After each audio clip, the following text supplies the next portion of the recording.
नमस्कार, मेरा नाम डॉक्टर सुवर्चला, मैं जीवा फर्टिलिटी सेंटर्स में साइंटिफिक डायरेक्टर हूँ। कभी कभी गर्भ में फ्लूइड ज्यादा होना भी प्रॉब्लम हो सकता है। इसे एक्सेसिव एंडोमेट्रियल फ्लूइड कहते हैं। इसका क्या कारण है, इससे क्या प्रभाव पड़ता है आपके प्रेगनेंसी चांसेस पे और इसका क्या ट्रीटमेंट है, आइए समझने की कोशिश करते हैं। एंडोमेट्रियल फ्लूइड एक नेचुरल फिनोमिनन है। अगर हम मेंस्ट्रुअल साइकिल के दौरान देखें तो अंडे के बढ़ने के टाइम ईस्ट्रोजन जो हार्मोन है वो बढ़ता रहता है। ईस्ट्रोजन के प्रभाव से उसका साइड इफेक्ट ये होता है कि एंडोमेट्रियम में भी फ्लूइड एक्यूमुलेट होता है। तो ये होना चाहिए, क्योंकि जब फ्लूइड एक्यूमुलेट होता है या मिनिमल फ्लूइड जब बढ़ने लगता है, तब जब अगर स्पर्म्स आएंगे तो स्पर्म्स को उस वातावरण में स्विम करके अंडे तक पहुंचने में आसानी होगी। तब उस तरह प्रेगनेंसी होने के भी चांसेस ज्यादा होते हैं। ये फ्लूइड ना होना भी अच्छी बात नहीं होती है। सो इस दौरान फ्लूइड का होना नेचुरल है और मिनिमल फ्लूइड अलाउड है। लेकिन अगर ज्यादा फ्लूइड हो गया, अगर एक्सेसिव फ्लूइड देखा गया है स्कैन्स के दौरान, उसे हाइड्रोमेट्रा कहते हैं और ये अच्छी बात नहीं होती है कभी कभी,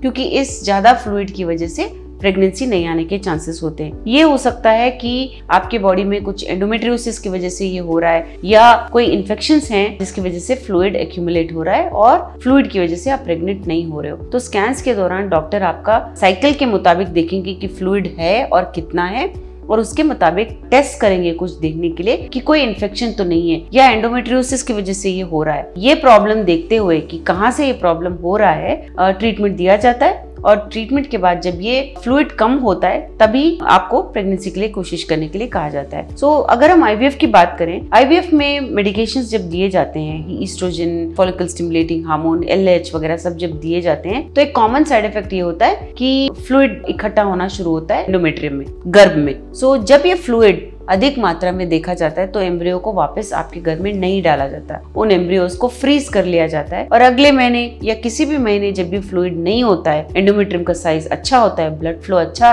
होता हुआ देखा जाता है, तब एम्ब्रियोज को निकाल के आपके घर में डाला जाता है। तो ये फ्लूइड है, कितना है, सबसे इंपॉर्टेंट क्वेश्चन है, और क्यों है दूसरा इंपॉर्टेंट क्वेश्चन है, और कैसे ट्रीट किया जाए तीसरा इंपॉर्टेंट क्वेश्चन है। इसलिए हम अनुमान लगा सकते हैं कि प्रेगनेंसी इसकी वजह से नहीं हो रहा है क्या और ट्रीटमेंट ऑप्शंस क्या होने चाहिए आपके लिए। अगर आपके स्कैन में आपको ये बताया गया है कि स्कैन में गर्भ में फ्लूइड है और आप इसकी वजह से प्रेग्नेंट नहीं हो पा रहे हो, आप इसके बारे में और जानना चाहते हो, ट्रीटमेंट ऑप्शंस के बारे में जानना चाहते हो, तो अवश्य जीवा फर्टिलिटी सेंटर्स आइए। धन्यवाद। हमने इस वीडियो को बनाने में बहुत मेहनत की है, जरूर हमें सब्सक्राइब और लाइक कीजिए। Thank you.